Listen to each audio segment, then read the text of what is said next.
นั่นลูกพี่มันเริ่มตากผ้าเห็นว่ามันสองแกงหนึ่งตากผ้าเอาผ้ามาตากจังขังนี่หัวหน้าแกงหนึ่งตากเปอะขางหน้าแล้วนี่จังคือเก่าอีกแกงหนึ่งแกงผ้าดำแกงผ้าดำบางคำใหญ่หัวหน้าเพิ่นอยู่ทางใดดูปูสีเขี้ยวหมากปากแดงแกงผ้าดำบางคำใหญ่เหมือนกันเบิดมือเบิดเว้นบ่เห็นหยังไปยามเช้าก็เห็นดังไฟอยู่ทวนอยู่บ่แม่นฟาดแต่ตี4พุ่นบุ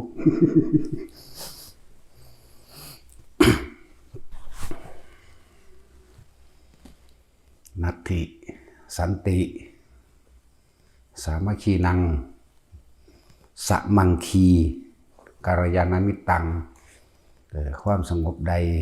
ที่จะเสมอด้วยหมู่เรากัลยาณมิตรมีความสมัครสมานสามัคคีซึ่งกันและกันนั้นไม่มีความสงบมีสองอย่างนัตถิสันติสมังคีกัลยาณมิตตังนั่นแหละความสงบใดที่จะเสมอด้วยความสงบในหมู่คณะกัลยาณมิตรที่มีความสมัครสมานสามัคคีกันนั้นไม่มีเพราะความสามัคคีก็คือพลังสามารถทำยังก็ได้สำเร็จทั้งนั้นนั่นแหละทุกคนที่เขามาในนี้ปากก็บอกว่ามาปฏิบัติธรรมเข้าใจปะมาละความเห็นแก่ตัวมาพึ่งพาอาศัยครูบาอาจารย์มาพึ่งพาอาศัยสถานที่อย่างสิแต่ว่าเขามาแล้วนั้นบ่ได้เป็นไปดังนั้นเดือนแรกเหมือนทำตัวดีเดือนสองเริ่มออกไล่เองนั่นแหละเว้านินทายุยงเพื่อให้เกิดความแตกความสมัครสมานสามัคคีกันเว้าพื้นหรือก้าวตู้ใส่ลายเขาเอาความของคนนี้ไปบอกให้อีกผู้หนึ่งฟังเอาความของผู้นี้ไปบอกอีกผู้หนึ่งฟัง2 คน3 คน4 คนไปเรื่อยแต่อีกอย่างหนึ่งผู้รับฟังก็จะให้นึกเข้ามาถึงตัวเองมั่งให้เตือนกันมาหนี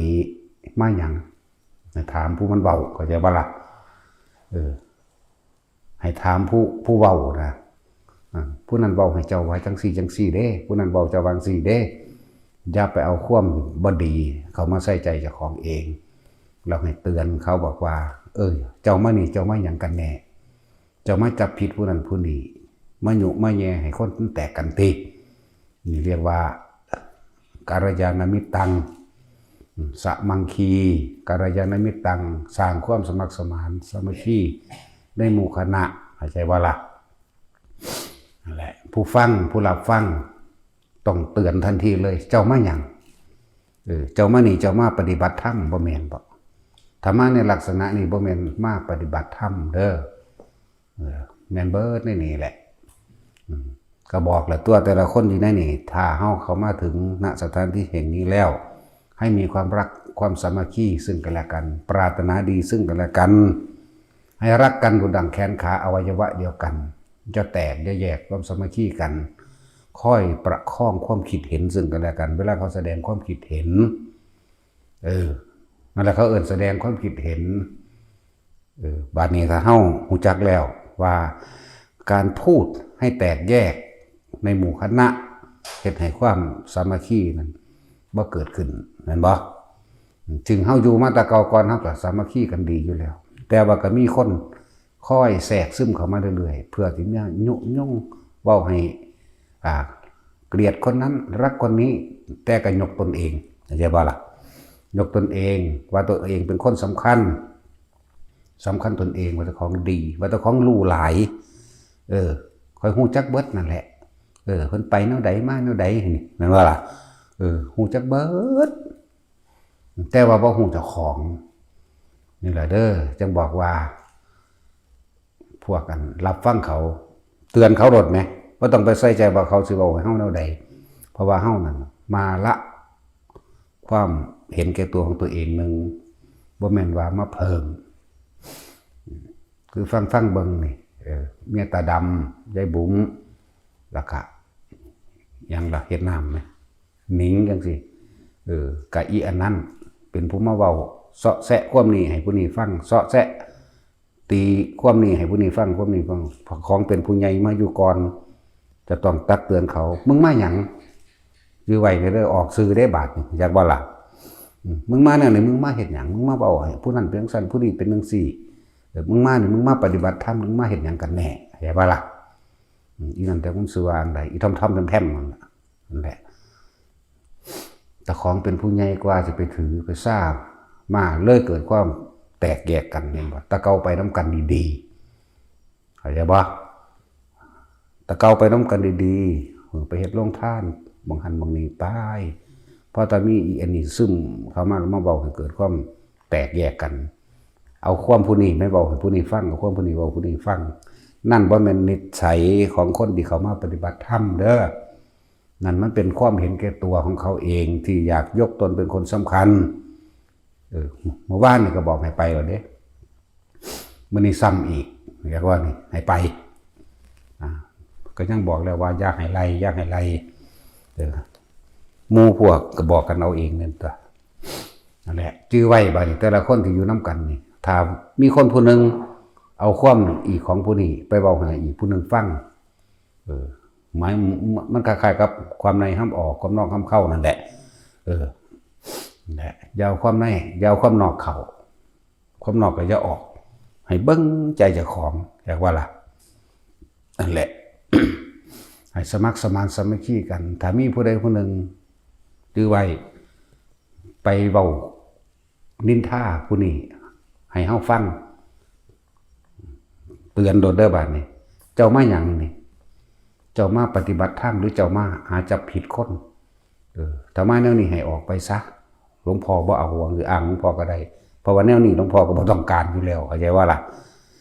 หลวงพ่อต้องการหยังอยู่กับตัวเองอยู่กับลมหายใจตัวเองอยู่กับความรู้สึกอยู่ในตนเองละความคิดเห็นของเจ้าของเองบ่แม่นมาเพิ่มความคิดเห็นแต่ยังว่าเฮาสิมาละความคิดเห็นความคิดเห็นว่าผู้อื่นดีความคิดเห็นว่าผู้อื่นบ่ดีแม้กระทั่งความคิดเห็นของตนเองก็นั่นแหละความคิดเห็นของตนเองแบบว่าผู้นั้นดีผู้นี้บ่ดีไปตัดสินเขาว่าเขาบ่ดีว่าเขาเลวบ่สั่นแถมซ้ำมาเว้าพื้นหลวงพ่อนี่แหมมึงมาอยู่น้ำกูมึงมาอาศัยกูเขาอย่าบ่ล่ะเขาสร้างกันมาเท่าใดแล้วอยู่นี่มึงหากันมาได้ 2-3 เดือนนึงมึงสิมารู้หลายตินั่นแหละถ้าได้เว้าตรงๆเด้ถ้าถากๆมันคิดเอาเองเข้าใจบ่แต่ว่าผ่านไปเว้าตรงๆเด้มึงมาได้3 เดือนมึงสิมาฮู้จักหลายแท้อีห่ามึงเนาะพ่อแม่งบ่บอกบ่สอนบ่ ไปอยู่บางใดก็ไปสร้างความแตกแยกสามัคคีให้เขาแต่ที่สำคัญคือคนที่เคยอยู่ในนี่คนที่อยู่ในนี่แล้วจงตักเตือนกันเศร้าจะไปเว้าเรื่องของเพิ่นแม่นบ่เฮาเป็นไผเพิ่นเป็นไผเพิ่นอยู่มานานตัวเองฮักกะมามีความหมายไว้จังไดเว้านี่จะให้เพิ่นหนีบ่แล้วสิอยู่เองแสดงเองบ่มีความหมายไว้จังไดเข้าใจบ่ล่ะนั่นแหละสรุปความเห็นไว้จะเฮ็ดจังไดกับเพิ่นนี่มีจุดหมายใดเข้าไปบ่ต่างนั้นแล้วเราพื้นกับผู้นั้นเป็นจังซั่นกับผู้นี้เป็นจังซี่โอ้ยเพิ่นบ่แม่นมาปฏิบัติธรรมเนาะคิดว่าเขาบ่รู้ประวัติบ่แม่นเด้มึงยังมีประวัติฉี่โกงหลายๆอันหลายๆอย่างอยู่เด้อยากบ่ล่ะนั่นแหละมันจะไปอยู่ทางใดได้ถ้าก็ได้เว้าออกไปแล้วเดี๋ยวดีขึ้นบุคคลอันตรายได้บาดนี่ อันตรายจริงๆเลยล่ะไปคบคนกับคบคนขี่เหล้าเมายากินยาบงยาบ้าเมื่อล่ะเอาไปมาสินำเรื่องต่างๆเขามาสู่สถานที่แห่งเฮาเด้แห่งการปฏิบัติธรรมเด้แล้วฟังไว้เด้อพวกนั้นก็เลยให้กลับขึ้นมาหากันคือเก่าละความคิดเห็นออกให้เบิดอยู่นำกันด้วยความสมัครสมานสามัคคีมันดีแล้วไปฟังความหยังภาษาเด็กน้อยติดยามาแต่ทางใดก็บ่รู้มันจักบ่ล่ะนั่นแหละก็มันสิวางได้ดีเนี่ยเฮาจำชื่อคนบ่ค่อยได้ปานใดถ้าบ่ตั้งเอาอีท่อมนะรถก็เสียดูถ้าตัดหญ้าอีหยังเดือนแรกตัดหญ้าอยู่เด้ซื้อ ใบตัดหญ้าดูนั่นแหละหลายอย่างอยู่ที่คิดว่าเพิ่นบ่รู้เพิ่นบ่แม่นเด้เฮาบ่ฟังความจากไผก็ได้ดอกแต่มันกระแทกมาแล้วเฮาก็ฮู้โลดดอกเนาะมีผู้ใดมาฟ้องมาซอดอกกูจักเอาเองเบิดนั่นแหละเพียงแต่กูบ่ปากชื่อไว้บัดนี้อะไรไปทางใดกันอ่อนน้อมถ่อมตนบ่แม่นไปรู้ความเพิ่นเบิดแต่ของหักก็มาเมื่อวานฮู้จักฮอดผู้นั้นฮู้จักฮอดผู้นี้พูนแต่8ปีขึ้นหลังก็ฮู้จักฮู้จักไปเบิดผู้อื่นแต่ว่าบ่ฮู้จักเจ้าของนั่นแหละนำความในไปเว้าความนอก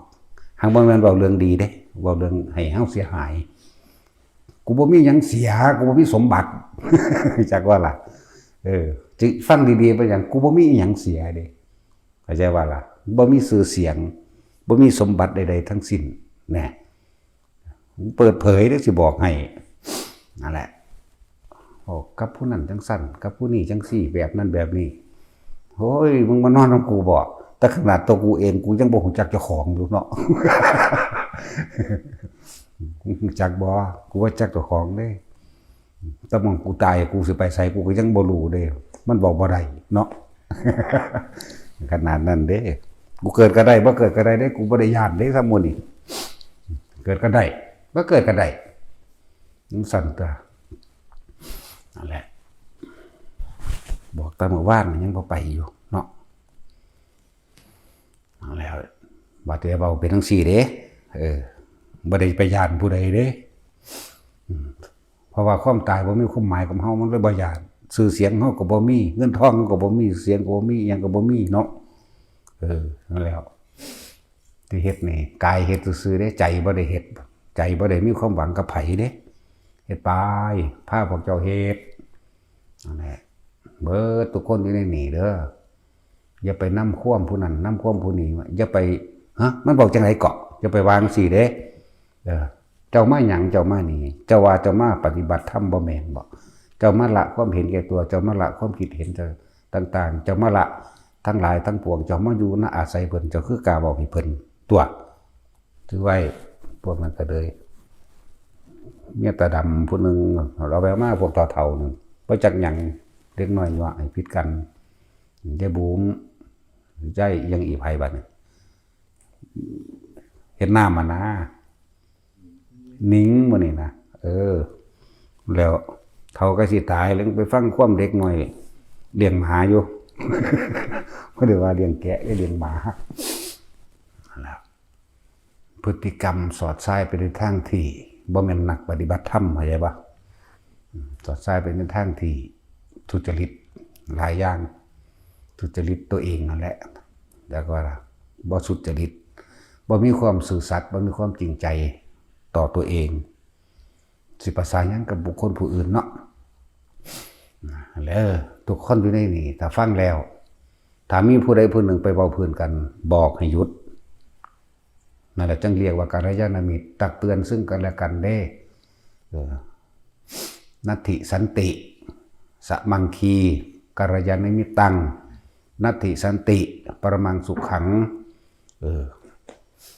ความสงบสุขใดที่จะเสมอด้วยความสงบอันปราศจากความคิดเห็นต่างๆไม่มีเด้อถ้าเฮาบ่ไปคิดเห็นว่าผู้นั้นดีผู้นี้บ่ดีเฮาก็สงบแล้วเด้ล่ะเข้าใจบ่สงบนั้นมี2อย่างถ้าเฮามีความสมัครสมานสามัคคีกันสงบภายนอกโดยบริเวณโดยบุคคลเข้าใจว่านี่คนก็บ่ได้ถกเถียงกันคนก็บ่ได้ความเห็นมาแข่งดีแข่งเด่นกันมันก็เกิดความสงบโดยภายนอกโดยนั่นแหละคำว่าสมังคีกัลยาณมิตตังความสมัครสมานสามัคคีของหมู่คณะที่นี่เฮาก็ตักเตือนกันตัวทุกคนอยู่นี่แหละต่อไปนี้เด้อต่อไปนี้ถ้าบุคคลใดเป็นอันตรายต่อหมู่คณะขับออกบ่มีไผเอาเข้าใจบ่ล่ะ เป็นอันตรายต่อหมู่คณะขับออกมันสิสร้างความแตกแยกมันสิสร้างความบ่สมัครสมานสามัคคีจุดหมายนี่ไปใส่มาใส่จุดหมายเฮามาเฮ็ดหยังเพื่อหยังนี่เห็นบ่บ่แม่นว่าไปเว้าไหลไปตามกันบอกให้กันหยุดเพราะตอนคนนี้สินินทากล่าวตู่ใส่ร้ายบุคคลผู้ใดผู้หนึ่งถึงจะจริงหรือไม่จริงก็ช่าง หยุดเจ้ามาหยังเศร้าเจ้าจะบอกแนวนี้ให้บอกแบบนี้รวดอย่าไปย่านเข้าใจว่าล่ะนั่นแหละบัดนี้แบ่งเป็น2 ฝัก 2 ฝ่าย 3 ฝ่าย 4 ฝ่ายนำเขาได้บัดนี้ว่าล่ะทั้งสั้นแหละนั่นแหละนี่คือธรรมะคือความจริงต้องเปิดเผย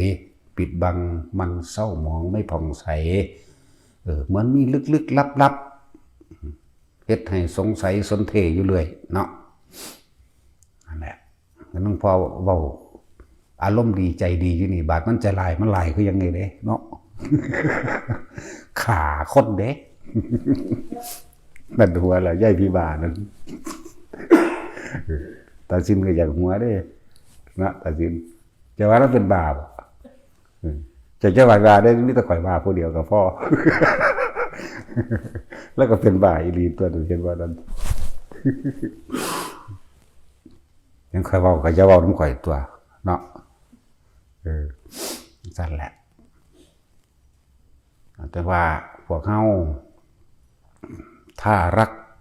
ตัวเองจริงๆแล้วล่ะก็เฮาจักไม่ทำร้ายใครเลยเข้าใจว่าล่ะเฮาฮักตัวเองแบบใดเฮาก็ฮักผู้อื่นแบบนั้นคือเฮาบ่ทำลายไผโลกนี้ที่อยู่ได้นานหรือความสมัครสมานสามัคคีอันใดก็เกิดขึ้นจากเมตตานั่นแหละรักผู้อื่นเสมอด้วยตนรักตนเสมอด้วยผู้อื่นเห็นผู้อื่นและตนเองเป็นดุจดังแขนขาอวัยวะของตนมีความปรารถนาหวังดีซึ่งกันและกันตัวต่างคนต่างเกิดมาด้วยความบ่รู้ต่างคนต่างทุกข์มาด้วยกันได้จังมาหากันนั่นบ่จะให้ผู้ใดผู้หนึ่งมาเอาเพิ่มความทุกข์เพิ่มความยุ่งเหยิงกันมาอีกละความเห็นเขาว่าเฮาบ่ดีแล้วมันถูกต้องแล้วนั่นบ่เป็นความจริงถ้าดีมันสิมาเกิดเฮ็ดหยังก็ยังเว้าอยู่ถ้ามึงดีมาเกิดหาแม่มึงบอกก็ยังเว้าอยู่ตลอดอยู่แม่นบ่ล่ะนั่นแหละถูกแล้วถ้าต้องน้อมแนวทางนั้นแหละมาปรับตนเอง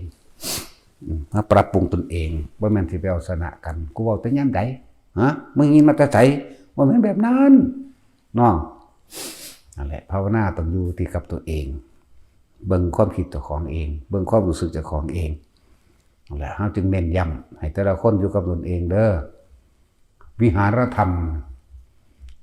วิหารแปลว่าที่อยู่อาศัยคำว่าถ้ำตามความเป็นจริงของเจ้าของเองแต่ว่าเขาจะเอาตรงไหนเป็นเครื่องอยู่เอาลมหายใจเป็นเครื่องอยู่หนึ่งเอาความรู้สึกในกายเป็นเครื่องอยู่นิ่มนวลกลางหน้าผากบนหัวแต่จะพูดถึงหลักการปฏิบัติทั้งเบิดนะกรรมฐานมี40อย่างเห็นปะซึ่งว่ายอดของภูเขาเนี่ยมันก็อยู่จุดเดียวกันแต่ว่าบางคนก็ปีนขึ้นจากทิศเหนือบางคนปีนขึ้นทิศใต้ปีนขึ้น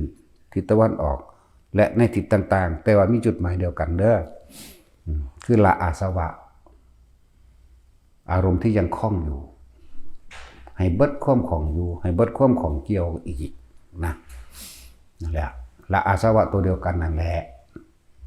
บ่มีผิดบ่มีถูกทั้งนั้นแหละอยากว่าล่ะแต่ว่าอันนั้นผิดอันนี้ถูกก็ว่าบ่ได้ที่จุดหมายคือละอารมณ์ตัวเดียวนั่นแหละอาสวะสิ่งที่เสมอกันบ่ว่าสิเป็นพระอรหันต์ประเภทใดก็ช่าง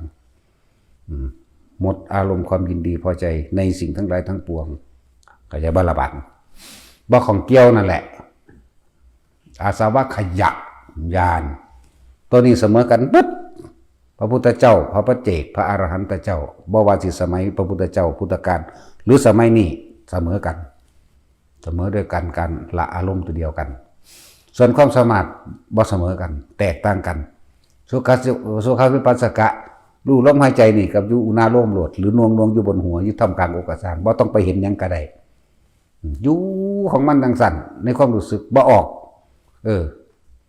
บ่ว่าที่ยืนเดินนอนนั่งหรือทำการทำงานยังก็แล้วแต่คุยกับหมู่กับพวกคุยกับคนนั้นคนนี้ก็สร้างความรู้สึกตัวยังมีอยู่เข้าใจบ่นี่ถ้าความรู้สึกตัวยังมีอยู่นี่คือ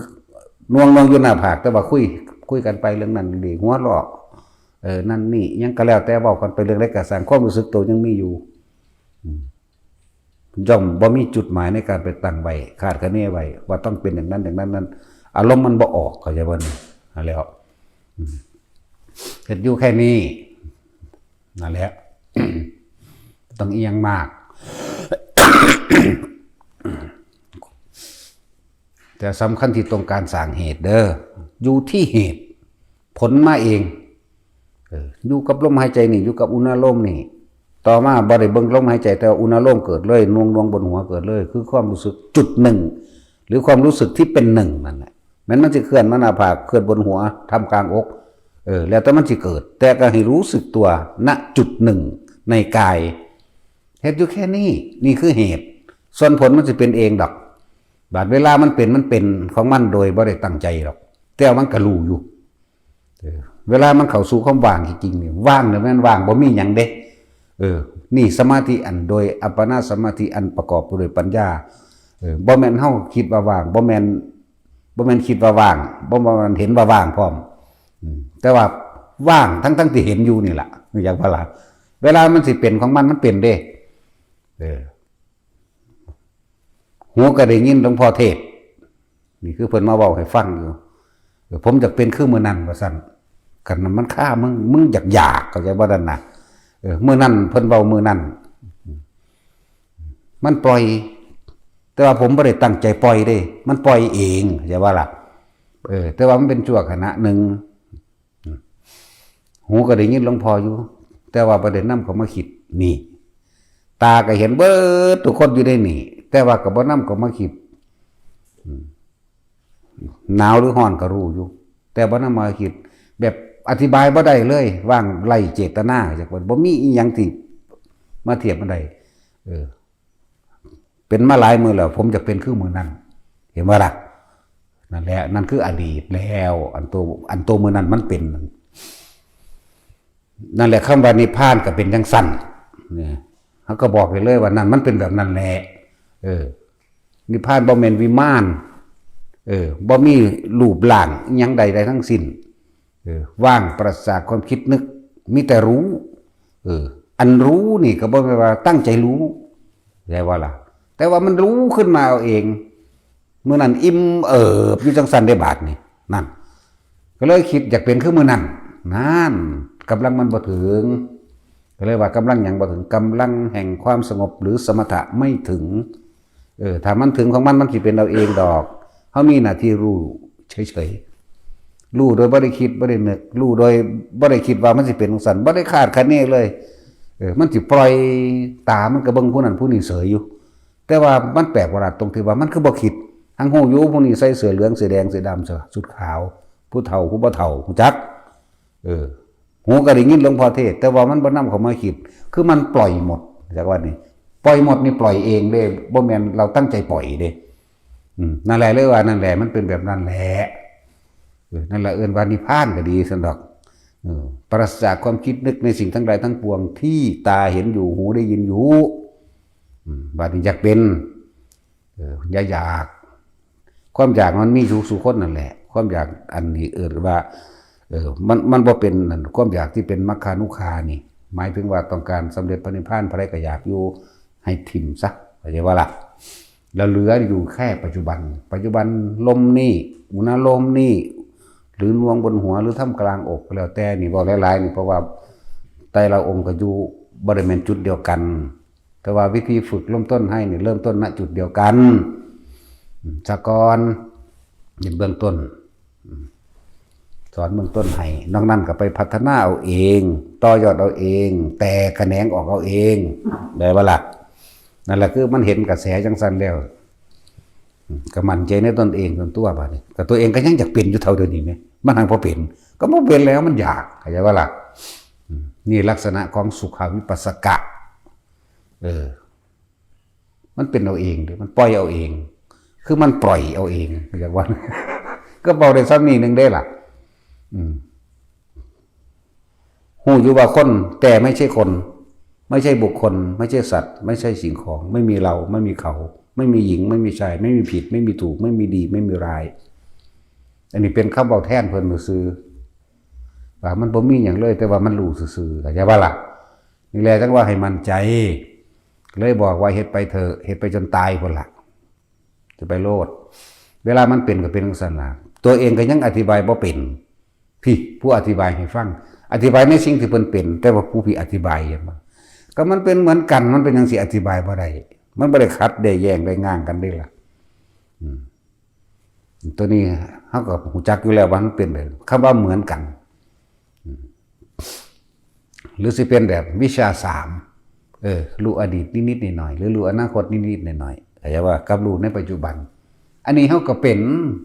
หรือสิเป็นแบบอภิญญา5สมาบัติ8หรืออภิญญา6กระสางอันนี้เขาก็เป็นผู้ใดเว้าหยังมาเขาบ่ขัดจักอย่างหรือสิเป็นปฏิสัมภิทัปปโตอันนี้เขาก็รู้เขาบ่ขัดจักอย่างเลยนั่นถ้าได้ตัวยอดมันลงมาแล้วตัวต่ำมันก็เสมอกันด้วยอาสวะขยะเข้าใจป่ะนั่นแหละอาสวะขยะแต่มันเป็นชั่วขณะนะพวกกันวิคัมภนะนิเพธิกะพวกนิพพานชั่วขณะมีทุกคนแต่ว่าสั่นแต่ว่าย่าวท่านเองมีทุกคนนั่นแหละผู้ได้ฝึกแล้วก็รู้ในหันแหละแต่ว่าอธิบายบ่เป็นซื่อเด้เฮ็ดให้มันชำนาญตัวเนาะเข้าสู่สังขารลุกไปขายานได้มันก็ชำนาญเองดอกเว้ยโอ้โหเป็นแต่ขังแท้เนาะไปก็ได้บ่ไปก็ได้สินิพพานไหมเนาะเว้ยเฮาบ่ได้ย่านไผเด้เฮาเว้ามานี่เอ้าผู้ใดสิขัดงานได้ก็ขัดทำไมเนาะซั่นแล้วไปก็ได้บ่ไปก็ได้นี่แหละแต่ห่วงลูกไส้หน่อยกูสิไปได้บ่เนาะแต่ถึงฟ้ามึงใส่สะก่อนนึงไปก็ได้ลูกไส้หน่อยสั่นแหละที่จริงบ่ห่วงดอกนี่แต่สิฟ้ามึงใส่มันอย่างเดียวถ้าเขาสู้จุดนั้นแล้วแต่บัดนี้อยากว่าถ้าไปทำอย่างนี้ถ้าไม่ไปทำอย่างนี้ตอนนั้นนึงเด้ แต่ไปหรือบ่ไปก็ดีนี่เว้าให้ฟังซื่อบ่ได้เว้าให้เชื่อเด้เฮ็ดให้มันถึงเด้อ ผู้ใดเชื่อก็โง่อีกแหละบ่อุ้ยจักสิเอาแนวใดเนาะถ้าว่าเชื่อก็โง่ถ้าว่าบ่เชื่อก็ปึก จักสิเอาจังไดนั่นแหละทุกสิ่งทุกอย่างเฮาสิปัจจัตตังเฮาสิรู้ในตัวเฮาเองแต่คำอธิบายขยายความก็ต้องอาศัยพระสูตรมั่งพระไตรปิฎกมั่งเรียกว่าอาศัยพระสูตรอาศัยหลักสูตรมาเป็นเครื่องอธิบายให้เจ้าฟังตัวที่เสมอกันคืออาสวะขยะญาณเห็นบ่นี่ความบ่เสมอกันคือความสามารถต่างกันบางคนก็ระลึกชาติได้แค่500รู้อนาคต500รู้อดีต500แล้วก็มารู้ปัจจุบันแค่นั้นเองทีนี้ในอภิญญาต่างๆกับแสดงฤทธิ์เดชต่างๆใดคือพวกเข้าเสร็จนี่แหละขอรอกระแลของเล่นเพราะสำเร็จสำน้อยนี่จากว่านี่แต่สิ่งที่เหนือนั้นขึ้นไปอีกพวกนั้นหูจักภาษาสัตว์ต่างๆก็อย่างหนึ่งเด้จากว่าล่ะปฏิสัมภิทายานะนี่ปฏิสัมภิทายานจากว่าล่ะรู้เนรุตติรู้กอกำเนิดซึ่งอักขระและภาษากำเนิดจากภาษาใดคูปตะพรามี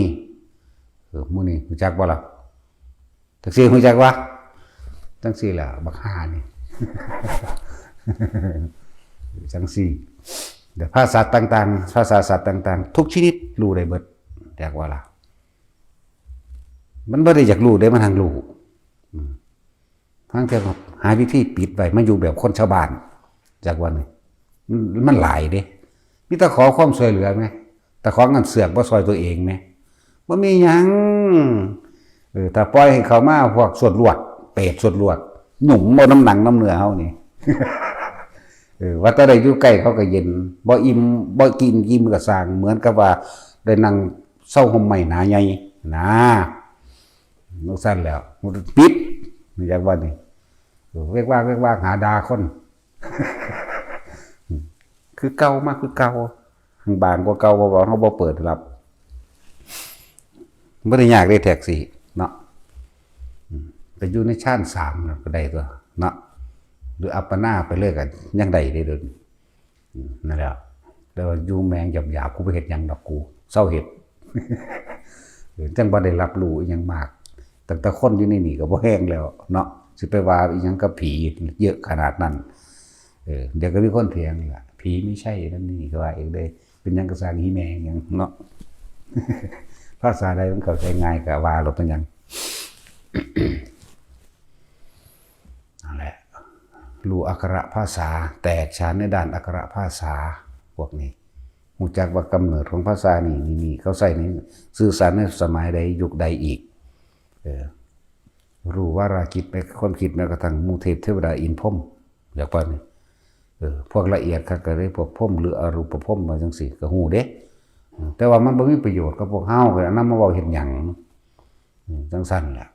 เหมือนกับรู้เรื่องว่าอายุของหมู่พรหมเท่านั้นกับเท่านี้กับเฮาเว้าคือ80ปี20ปีเฮาเว้าธรรมดาบัดนี้เอามาเทียบใส่คนแล้วแม่งบัดนี้นับก็บ่ได้แม่นบ่ล่ะก็สิเว้าไปหยังคือยุ่งคือให้มันมีอายุ70,000นี่มันก็ว่ามันยืนคักเอาเด่น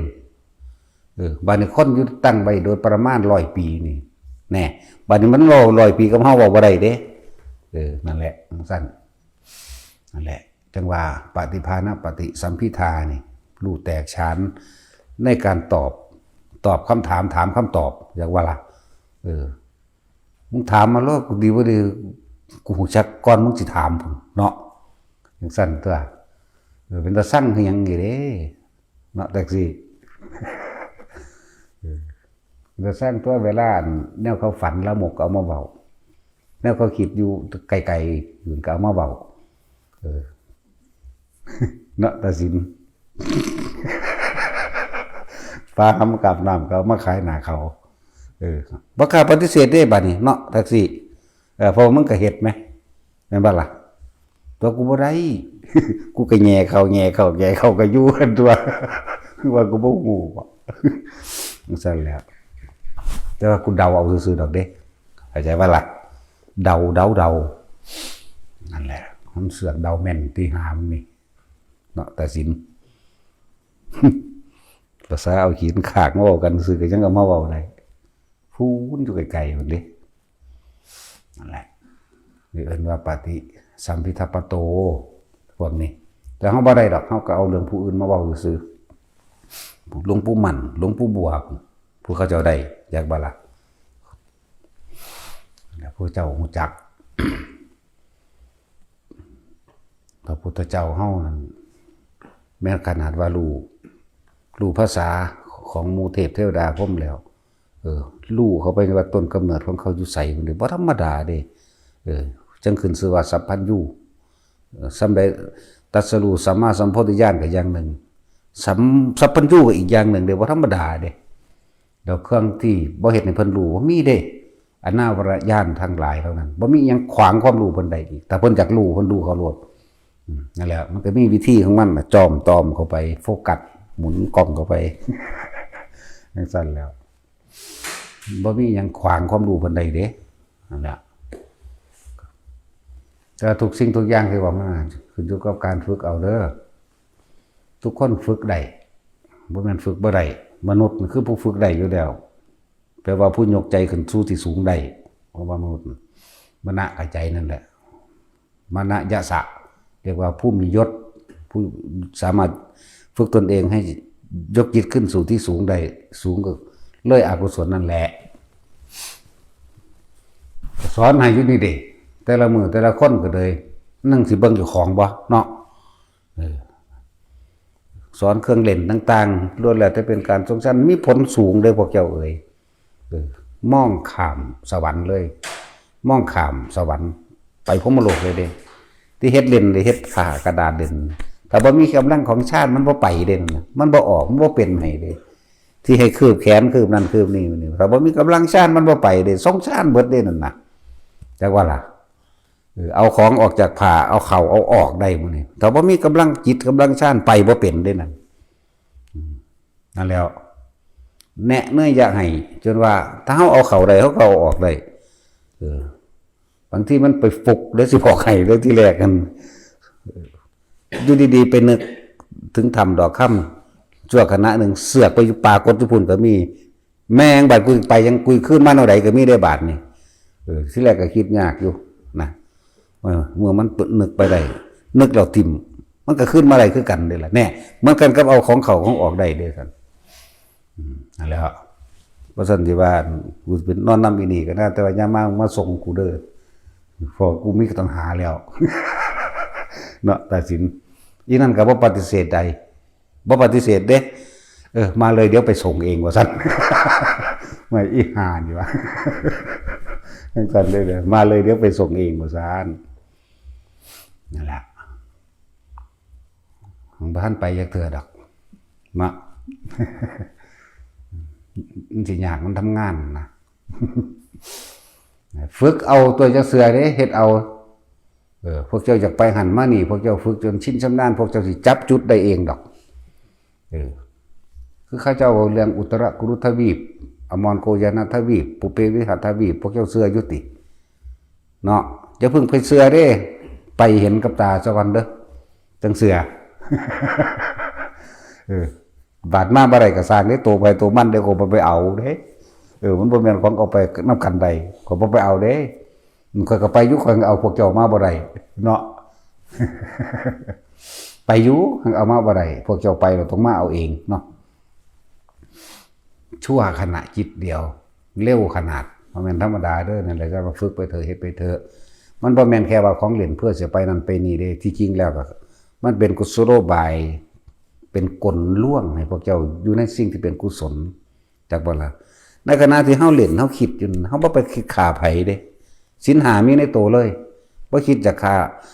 สัตว์ลักทรัพย์บ่ได้คิดอีหยังผิดเลยในศีล5นั่นบ่มีผิดเลย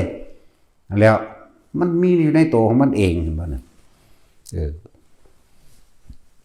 กระดาษเฮ็ดบาดนี้เฮ็ดของที่ใหญ่ขึ้นเอาขวดน้ำเอาหมอนเอาแม้กระทั่ง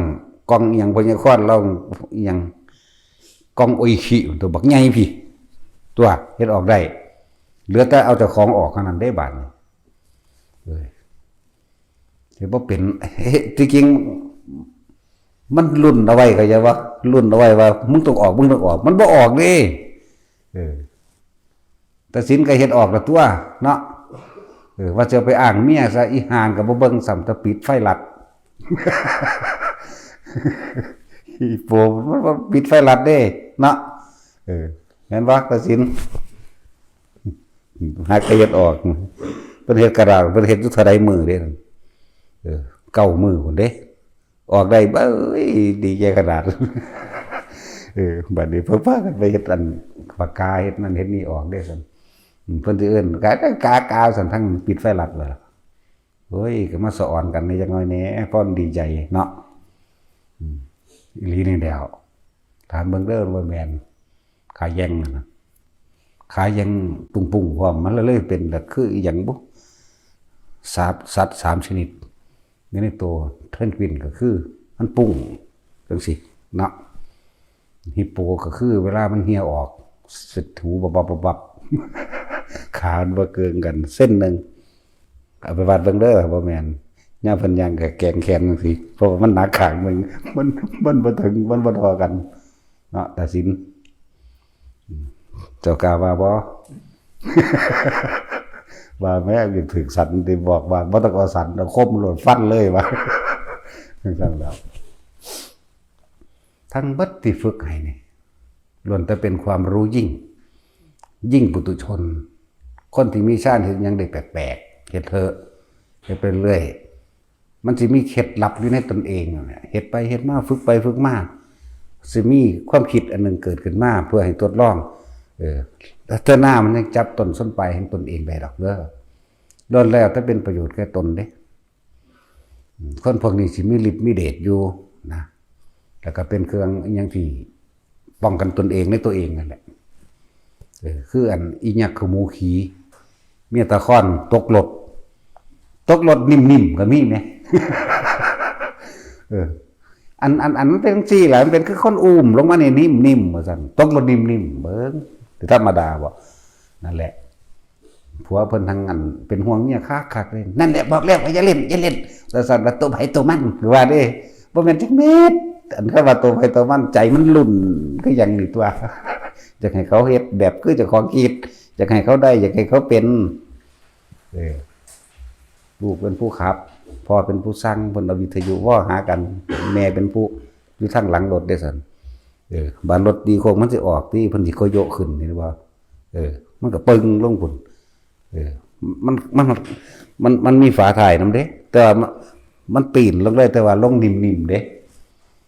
ตัวพวกมันเป็นเองยังอธิบายบ่ได้นี่ อธิบายตัวเพราะมันเป็นนี่มันปีนลงเลยแล้วก็นิ่มๆว่าซั่นสโลว์ลงเลยงามๆเลยธรรมดาบ่เก็บ่บาดบ่เลินบ่มีห้อยแต่ว่ามันค่างงอยู่อยากมันค่างงตั้งแต่ชาติกลุ่มมันอยู่อยากว่าดิสิโทรหาลูกหาผัวว่าตกรถอามกลับมากับเอาแม่เนี่ยมันก็ลืมเด้เขาส่องกระจกมองข้างเห็นเอ้าอีแม่ก็อยู่พุ่นมันแล้วตกรถบ่ซั่นตกอีหลีนั่นแหละเล่นไปเถอะเฮ็ดไปเถอะบ่แม่นว่าสิเอาขมุกขมุมปานนั้นดอกก็เลยบอกพวกเจ้าเฮ็ดเล่นเด้อ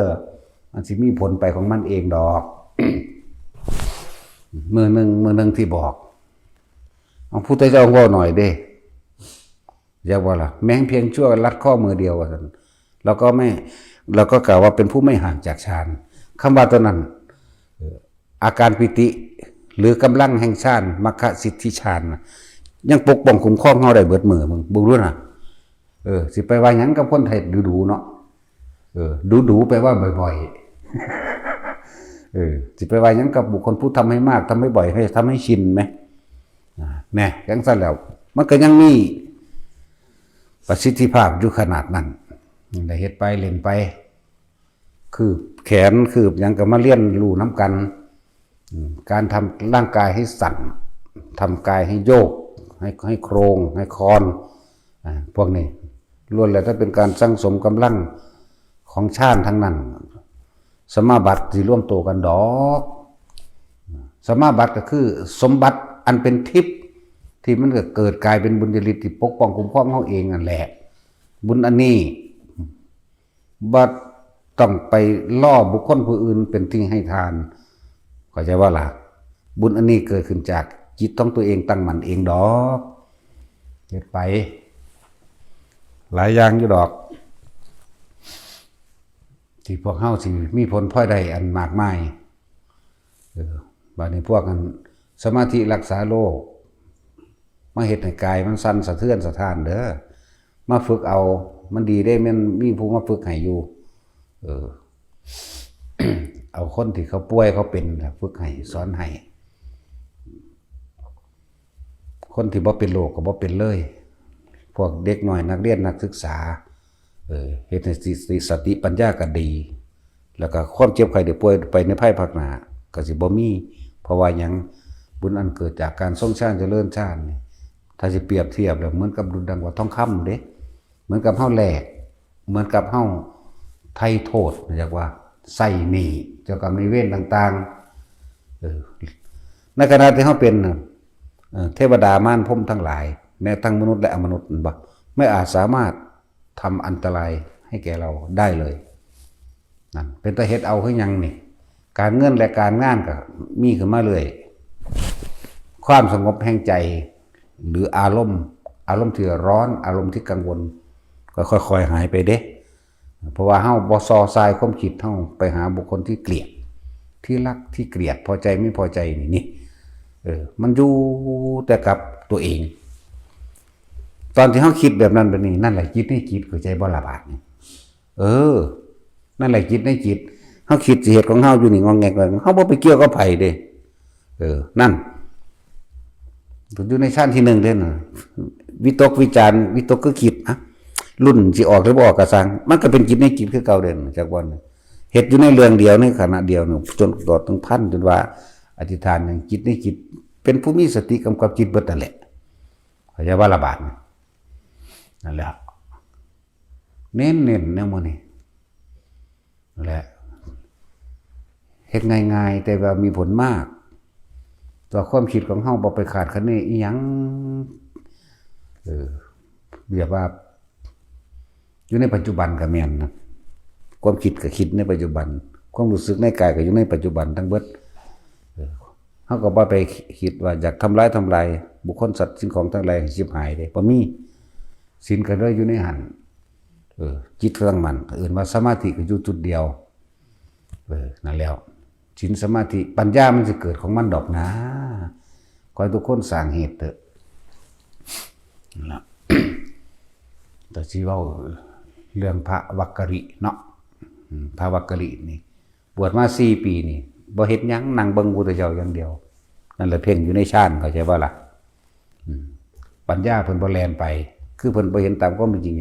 แต่เพิ่นมีความฉันทะนี่หมายถึงมีความยินดีพอใจที่จะดูทัศนาดู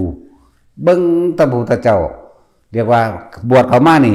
บ่ได้มีอย่างอื่นเข้ามาปนเลยขอให้ได้อยู่ใกล้ได้เห็นหน้าพระพุทธเจ้าให้ได้อยู่ใกล้ให้ได้เห็นจักว่าล่ะถึง4 ปี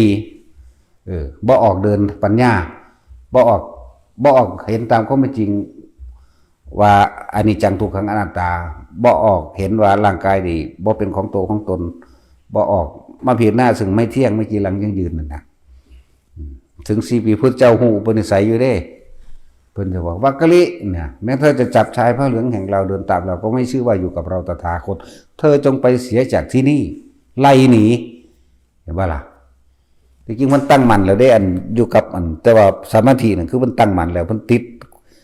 เพิ่นมีความสุขเพิ่นมีความสงบเวลาเพิ่นได้เห็นพระพุทธเจ้าเข้าใจบ่ล่ะนั่นแล้วบาดนี้พระพุทธเจ้าเฮ็ดให้สะเทือนใจจักว่าให้มันเคลื่อนออกจากความสงบตัวนั้นแน่เพิ่นเลยไล่หนีตอนย่างไปน้ำทางจมไปน้ำทางนี่จักบ่เฮาบวชมานี่เฮาบ่แม่นว่าเฮาสิมาเฮ็ดหยังเฮาบ่ได้สนใจดอกแนวอื่นขอให้ได้อยู่ใกล้ขอให้ได้ทัศนาขอได้เห็นมิเท่านี้ก็ในเมื่อพระศาสดารังเกียจเฮาแล้วพระศาสดาบ่อยากให้เฮาเห็นแล้ว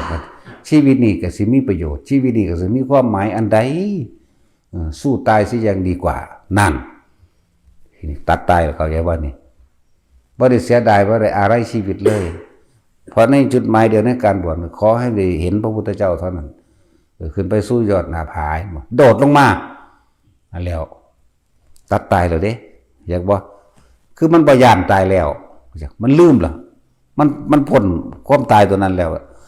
จนถึงขั้นโดดลงมาโดยใจว่างๆนั่นแหละก็ว่าละบาดแล้วพระพุทธเจ้าจังใส่พุทธนิมิตเข้าไปแสดงธรรมภายในให้เห็น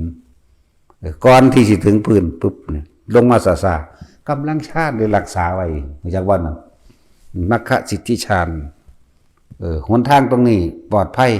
จากอันตรายทั้งปวงเพราะว่าผลแห่งสัมมาบัติของตัวเองมันรักษาของมันเอง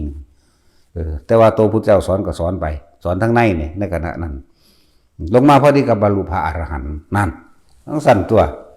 บรรลุแล้วก็ไม่เห็นว่าสิไปจากเบิ้งเลยล่ะว่างล่ะเนาะนั่นแล้วนี่อย่างหนึ่งนั่นแหละให้ไปเถอะอันพวกซ้อนๆพวกเกี่ยวอยู่นี่อย่างน้อยๆมันเจ้าบรรลุยังก็ไปพรหมโลกก็ได้แม้เขาจะตายด้วยความหลงลืมสติหมายถึงไม่คิดถึงสิ่งที่ตัวเองพึงได้พึงมีพวกเจ้ามีของเล่นไปนี่แม้เขาจะตายเมื่อแต่กายทำลายขันด้วยความที่หลงลืมสติอาจารย์บ่คิดถึงชาติบ่คิดถึงลมหายใจนั่นแหละบ่คิดถึงสิ่งตัวเองว่าเขายังเข้าไปสู่พรหมโลกณขั้นใดขั้นหนึ่งเพราะว่ายังตอนที่เฮาทรงชาติตอนที่เฮาเฮ็ดต่างๆสารพัดนี่บุญมันเกิดเมื่อบุญมันเกิดแล้วคำว่าเจ้ากรรมนายเวรคำว่าไสนิกรรมคำว่านั้นมันเป็นของมันเอาเองโดยที่เฮาก็บ่รู้เข้าใจบ่นี่เพราะว่าเฮาบ่รู้พวกเทพเทวดาทั้งหลายตาเฮาบ่เห็นเข้าใจบ่พอได้ใจขาดก็ไปมันเจ็บมันปวดก็ได้เห็นบ่เขาสิกระซิบบอกต้องคิดถึงองค์ฌานของท่านเถิดนี่จิตออกหลักกลางบ่ดีก็ไปพรหมโลกเลยแน่แต่ว่าโดยตาเฮาเห็นกันเดี๋ยวนี้มันบ่ได้ฮู้จักนี่แหละจึงบอกว่าเฮ็ดไปเถอะสร้างเหตุโดยว่าต้องหวังผลเพราะว่าผลกับเหตุกับผลอยู่นำกันแล้วแต่ว่ามันเป็นจังไดเคยถามพวกเจ้าดูอยู่มันเป็นจังได๋ตรงนี้พระอรหันต์ตรงนี้มันคือจักเป็นแท้นะเนาะเนี่ยเฮ็ดไปเฮ็ดแบบโง่เพราะว่ามันฉลาดมันพากันเถียงกันทีเดียวนี่เนาะแท็กซี่มันฉลาดหลายพวกฉลาดแล้วมีแต่เรื่องแต่เล่านั่นน่ะกูบ่รู้จักอย่างแน่บ่ได้บ่หือมันมีแต่รู้แหะอีหยังอันใดก็กูรู้เบิดหามึงนี่เนาะเฮาบ่รู้นี่สิบ่ได้บ่มีศูนย์อันใดก็ขึ้นกับแสดงความเห็นจากการได้ยินได้ฟังเห็นบ่ทิฏฐุปาทานเอาความเห็นตัวเองเป็นใหญ่จากสิ่งที่ได้ยินได้ฟังได้รู้ได้เห็น เอามาขัดง้างขัดแย้งเพราะว่ามันเก่งนั่นนะเห็นบ่น่ะแล้วจังเป็นประกามุปทานจากความพอใจของตัวเองเนี่ยนะในรูปในรสได้กินเสียงจังเป็นอัตตะเนี่ยตัวตนได้เกิดขึ้นแล้วอัตตะถือมั่นในตนเองเลยนี่วาทุปาทานแสดงคำว่าวาทุคือคำพูดแสดงคำว่าโดยความคิดมันเป็นก้อนเดียวกันเด้อนี่เด้ออุปทาน4นี่ก็เลยที่เว้าหยังถ้าเว้าเรื่องปฏิจจสมุปบาทตั้งแต่อวิชชาปัญญาสังขารจนฮอดเกิดตายไม่เนี่ยก็ก้อนเดียวกันเด้มันเนื่องกันอยู่ในอันเดียวกันเด้มันว่าเป็นช็อตๆมันบ่ได้เป็นตัดๆตอนๆเป็นตอนไปตอนมันเด้เข้าใจบ่ล่ะมันอยู่ในพร้อมกันเลยคือจังอธิบายว่าเฮาเห็นผู้นั้นย่างมาปั๊บไม่เป็นตาสร้างแท้คิดเราเล่นั่นจากบ่แต่ว่ามันเร็วเกินจนว่ามันไปสรุปโดยสัญญาสัญญามันละเอียดก็สังขารเข้าใจบ่นี่หุ้ยเป็นตาสร้างแท้ที่จริงมันผ่านการคิดเด้อแต่ว่าความคิดมันเร็วเกินจนบ่จับมันบ่ได้แต่สร้างเด้อมึงว่าคือกูบ่ว่าเด้เนาะเด้ผู้บ่มักคือกันก็ว่านำกันนั่นแต่ว่าอุ้ยก็ดีปานนั้นเลยว่าไปคือพอใจแล้วเข้าใจบ่ล่ะเดี๋ยวมันผ่านแล้ว มันเร็วมันผ่านการคิดแต่จะวันนี้มันผ่านการคิดแล้วก็เลยเอาความเห็นเจ้าของขึ้นมาแสดงนั่นแหละจริงๆบ่ว่าสิเป็นการเกิดการดับทั้งเบิดเป็นก้อนเดียวกันเบิดนี่วันนี้ตั้งแต่ความบ่รู้ของเฮาเองเป็นเหตุให้คิดเรื่องนั้นคิดเรื่องนี้นั่นแหละเกิดอวิชชาเป็นปัจจัยมันเกิดสังขารคือความคิดความไม่รู้เด้นั่นมันจังคิดไปแต่งต่างนาสารพัดจังมารับรู้ความรู้สึกเป็นปัจจัยมันเกิดวิญญาณนั่นบ่แม่นผีหรอกมารับรู้ความรู้สึกก็ใจว่าพอใจบ่พอใจนั่นแหละจังเป็นเหตุปัจจัยเกิดนามรูปนั่นวิญญาณนามกับเนื่องกันเด้เข้าใจบ่นี่จังเป็นรูปมันบ่นี่นามรูปจังเป็นปัจจัยมันเกิดอายตนะตาหูจมูกลิ้นกายใจนี่เอิ้นว่าอายตนะเป็นปัจจัยมันเกิดผัสสะเห็นปั๊บพอใจปั๊บเห็นปั๊บไม่พอใจปั๊บนั่นแหละผัสสะคือตัวนี้เข้าใจว่าล่ะเกิดจากผัสสะนี่มันจึงมีเวทนาในวัดนี่แต่ว่าในคำว่าผัสสะหมายถึงมันต่อเนื่องกันเด้ผัสสะเป็นปัจจัยมันเกิดเวทนาพอใจไม่พอใจเกิดขึ้นเลยเด้จากบัดนี้มันเร็วขนาดนั้นผัสสะคืออารมณ์ความพอใจแล้วบ่พอใจแล้วนี่มันก็ลวงไปหาเวทนาแล้วแม่นบ่อันส่วนสิหาคำว่าอุเบกขานี่มันบ่อยากเห็นเนาะเฮ้ยนี่บ่มีดอกจังซั่นเวทนาเป็นปัจจัยมาเกิดหยังบ่นะแสวงหาแต่ความพอใจนั่นแหละตัณหาแม่นบ่บัดนี้คือความอยากได้ดังใจอยากตัวมันพอใจตัวนั้นบ่เห็นดอกมันแสวงหาความพอใจตัณหาเป็นปัจจัยมาเกิดหยังบัดอุปทานมันบ่นั่นแหละกทิฏฐุปทานเสรตุปทานอัตตากามุปทานและอัตตวัตถุปทานอุปทานเป็นปัจจัยมาเกิดหยังบัดพบกามภพรูปภพอรูปภพนี่หมายถึงความรู้สึกของเราเองนี่แหละจากเข้าใจว่าระบาดนี่ความรู้สึกเขาเองเด้พอใจไม่พอใจนี่แต่ว่าอันไอ้รูปภพอันที่ว่าจะว่างกลางๆเฉยๆนี่มันหายากเลยแต่คนบ่ฝึกเข้าใจว่าล่ะนั่นแล้วอุปทานเป็นปัจจัยมันเกิดภพนี่ส่วนมากมันก็อุปทานในทางความปรารถนาความสุขความยินดีความพอใจเท่านั้นแหละเนาะกามภพรูปภพก็ต้องฝึก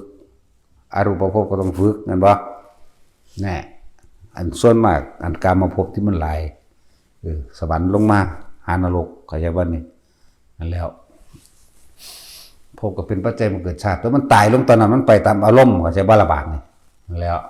ก็ชรามรณะตายก็มาเกิดใหม่คือเก่านํตามสังขารแต่จึงว่าสัญญานี่ละเอียดเด้อนะแต่ว่าถ้าเฮาบ่คิดมันก็บ่มีหยังเกิดขึ้นได้เด้ล่ะเป็นสัญญาหรือสัญชาตญาณอัตโนมัตินี่ฮู้อยู่ว่างามฮู้อยู่ว่าสิหลายแต่ว่าบ่คิดนึกปรุงแต่งต่อมันก็บ่มีหยังเกิดเด้ฮู้ซื่อๆฮู้โดยบ่คิดบ่นึกบ่ปรุงบ่แต่งแต่สิ่งทั้งหลายเหล่านี้ต้องฝึกด้วยการอยู่กับตัวเองโดยลมหายใจมั่งโดยอุณาโลมโดยหยังก็ว่าไปจุดหนึ่งจิตหนึ่งนี่พยายามเน้นย้ำซ้ำเติมแต่ละคนนี่วิธีอื่นๆกะบ่แม่นว่าสิบ่ถูกต้องถูกทั้งหมดนั่นแหละแต่สิว่าเรื่องถูกก็จะบ่ล่ะกรรมฐาน40อย่าง หรือเป็นลอยๆอย่างพุ่นละแต่ว่าเขาเน้นเพราะว่ามันมีมาแล้วในหลักสูตรถ้าจะเอาหลักสูตรเดียวเลยคือพุทธเจ้าคือลมหายใจอาจจะว่าละอานาปานสติพระเจ้าทดลองมาเบิดแล้วเด่นแล้วมูฤาษีชีไพทั้งหลายพวกอาราระบทอุตกะระบทต่างๆที่เขาเจ้าเพียงแต่ว่าเขาจะเข้าไปติดความสงบซื่อๆเด้เขาจะบ่ออกมาเพื่อจะให้เห็นสงบก็ไม่เที่ยงเข้าใจบ่นี่แม้แต่ความสงบก็ไม่เที่ยงนี่เขาจะบ่เห็นอนิจจังบ่ควรเข้าไปยึดมั่นถือมั่นเขาจะบ่เห็นอนัตตาเข้าใจว่าล่ะซั่นแหละ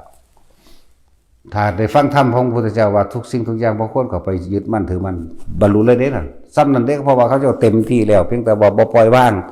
ในความสงบซื่อๆในรูปฌานหรืออรูปฌานก็สร้างแต่ละขันมันก็เป็นของมันมีอยู่แล้วนั่นแหละของสั้นผู้เขาเจ้ามีฌานเพ่งแล้วที่ว่าสัพเพธัมมานารังอภินิเวสายะสิ่งทั้งหลายทั้งปวงไม่ควรเข้าไปยึดมั่นถือมั่นเพราะสิ่งใดทั้งปวงเหล่านั้นเป็นอนิจจังเป็นอนัตตาเท่านั้นเองบ่มีสิ่งใดที่รังยั่งยืนนะเขาเจ้าต่อเอาเองได้ผลตัวนั้นอ๋อแม่นความเพิ่นเหมือนบ่นั่นแหละความมันเร็วอยู่แล้วในเรื่องความคิดเนี่ยมันเร็วอยู่แล้วมันก็ละออกเลยคือภาวะกะลิเห็นบ่อันผู้เพิ่นบรรลุเร็วๆหลงงัวส้นน่ะนะเนาะเป็นภาวะกะลิบอกหรือว่าพาหิยะพระพาหิยะรุจิริยะเนาะพาหิยะซื่อๆแล้วว่ารุจิริยะแล้วเนาะนั่นแหละงัวส้นตายซ้ำบรรลุอรหันต์เมื่อนั้นก็สิเว้ายาวไปอีกก็เป็นเรื่องเพิ่นบ่เคยถวายผ้าไว้ในพุทธศาสนาเนาะสันตติอมาตย์ก็เหมือนกันบรรลุเมื่อนั้นก็ตายเมื่อนั้นโดยอุปนิสัยเบิดอายุตัวหนึ่งบ่เคยถวายผ้าอย่างว่าเลยหลายๆอย่างแต่เขาเน้นเอาตรงนี้แหละบางคนก็อยู่กับลมหายใจได้เลยบางคนก็ใจแล้วก็อยู่หน้าผากอยู่บนหัวอยู่หน้าอกก็อยู่ซ้ำนิดนึงอย่าไปเห็นยังมากก็ต้องไปหวังเอาผลยังมันดอกแล้วก็จะไปอยากเห็นอย่างได้มันละยากก็ผู้บ่เห็นคนเด้อุ้ยมันธรรมดาเด้อันนั้นนะตั้งแต่กี้โอ้ยก็ว่าแต่ของจริงคือหยังโตพูดหังบ่ฮู้สึกโตฮู้เห็นนั่นนี่ไปหังบ่ฮู้สึกโตเด้รู้อะไรเห็นอะไรก็ช่างถ้าบ่ประกอบไปด้วยความรู้สึกตัวล้วนแล้วแต่ส่งจิตออกนอกพุ่นไปหาติดหายึดหากับต่างๆใช่บ่ล่ะบัดนี้เฮารู้สึกโตเห็นหยังก็สร้างความคิดเฮาบ่ไปนึกไปปรุงไปแต่งน้ำมันคือบ่ไปคาดคะเนมั่นหมายผิดถูกอยากบอกบ่ไปตัดสินในผิดหรือถูกกับไผความรู้สึกบ่ออกจากตัวใดมันก็อยู่ในตัวคือเก่าเด้นั่นแหละซึ่งว่าฐานที่ตั้งแห่งจิตสำคัญมากสำคัญเด้อแล้วต้องทำความเข้าใจตั้งไว้ตรงไหนความรู้สึกนี้เอาไว้จุดเดียวจุดแรกขึ้นหน้าผากเฮานี่แหละต่อมาเมื่อฝึกหัดไปแล้วมันก็เคลื่อนขึ้นบนหัวมั่งนี่มั่งแม้กระทั่งกายโยกก็ให้รู้เนื้อกระตุกก็ให้รู้ช็อตก็ให้รู้สปาร์กอยากว่าบายผู้อื่นก็บ่ได้เด้จับคนอื่นก็บ่ได้เด้แต่บายจังเสียงที่มันแตกภาครถยิ่งเอาจังสีใส่แตกแห้งเจ้าของก็เก็บเองอีกต่างหากเอาสันมือใส่เนี่ยเอาเนื้อหนังใส่นี่แตกภาครถแต่เอานี่ใส่ยังก็ดุดๆน่าเคยเป็นบ่แท็กซี่เคยเป็นบ่ย้ำได้มึงสิสอดกับเมียมึงจะเกิดแต่มึงสิได้เลิกกันหรือสอดคนละแบบสอดคนละแบบบ่ต้องสั่นแล้วนั่นแหละเฮ็ดไป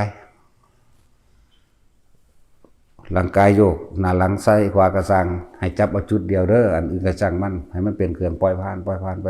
เรื่อยๆปล่อยผ่านไป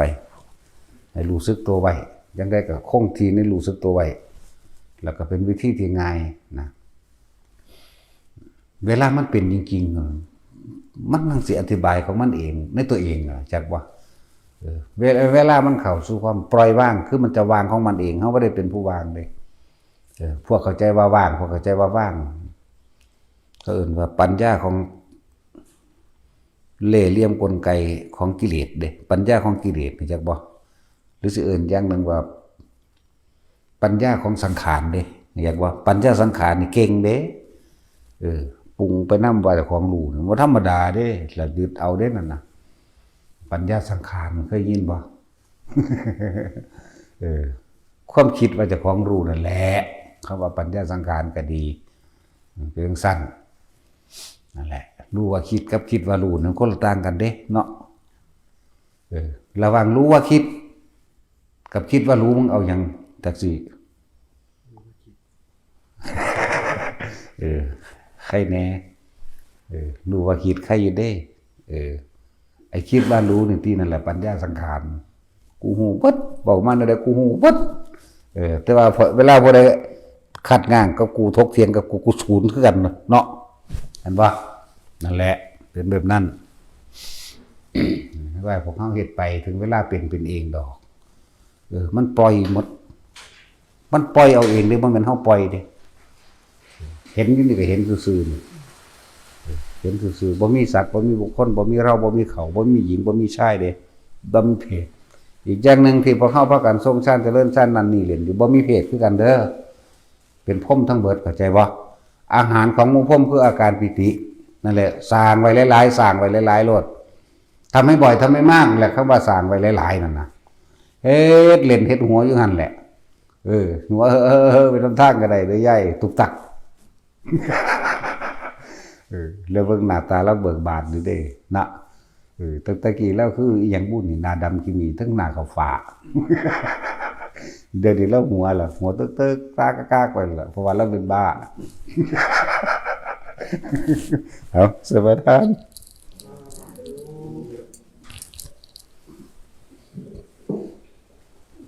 บอกในใจเอาได้จะไปบอกลูกเขา